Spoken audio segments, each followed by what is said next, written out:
Good afternoon, everyone. This video will cover creating and entering a cash receipt. So far, we've gone through the budget process in AmpliFund.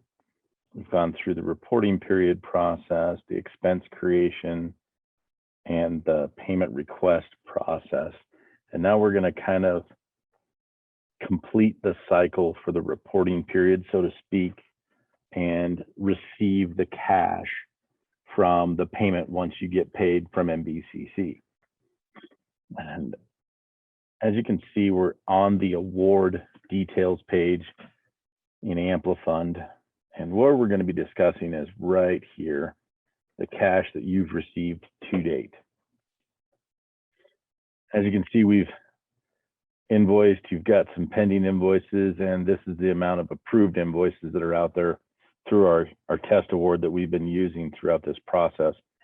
And what we're looking to do here with the cash receipt is to show how much money you've brought in or received in reimbursement for this award. And it's just another good tool for your grant management. To do a cash receipt, we're going to go to the award dashboard, post-award, cash flow, cash receipts.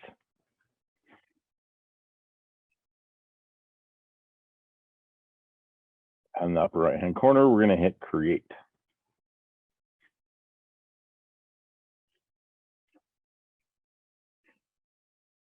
When creating your cash receipt, this truly is the area where your organization matters. So the receipt name is required, but you want to name it a receipt name that meets your organizational preferences or how you manage the grant on your side.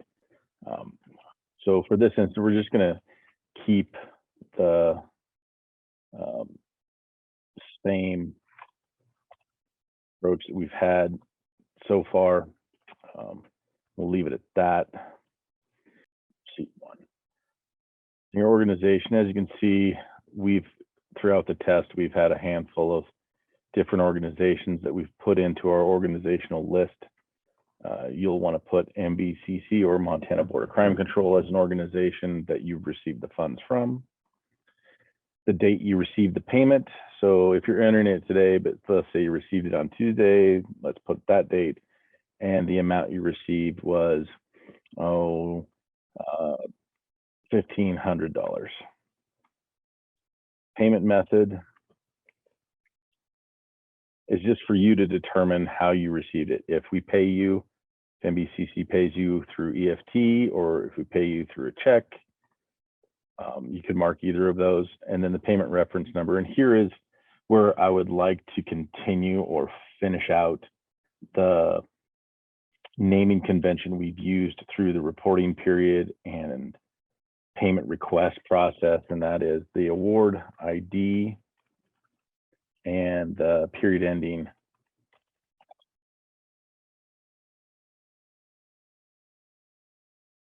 date that we have used in the previous training examples. That just provides a link to the other documents.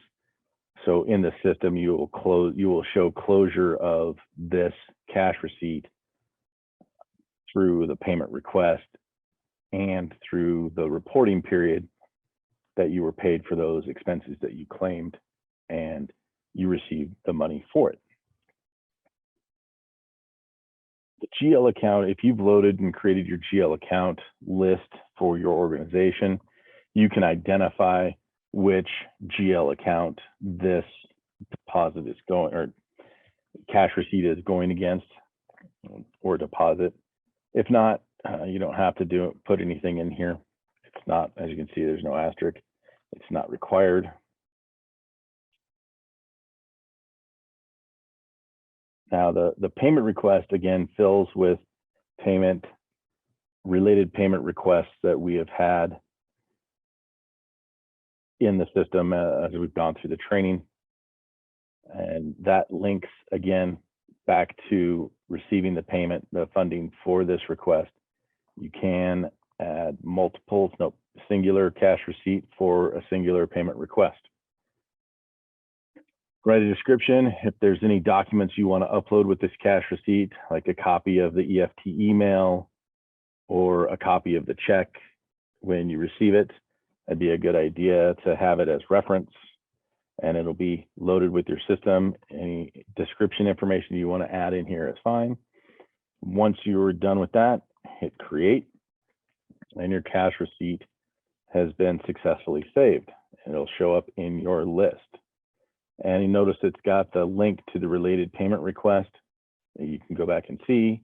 When you look at the payment request, it should have the link to the related reporting period or budget reporting period. And when you click on that, you go to the expenses claimed in the reporting period, and that'll give you an idea of what you were just reimbursed for. Real quick, before we finish up this video, we're going to go to details. And we looked at the cash received to date, it was 0. Once we've completed this cash receipt, we have now received $1,500 to date from that cash receipt. So that's how it helps you kind of see if you're needing funds or waiting on funds based on your approved invoices. Your expenses to date are always going to be there, because if you and your process for your business decide to load your expenses as you get them and then do your period ending reporting, this number will grow as your project grows. That concludes the training on cash receipts today. Again, from your award details page, post-award cash flow, cash receipts. And that will get you to where you need to start creating your cash receipt. Thank you.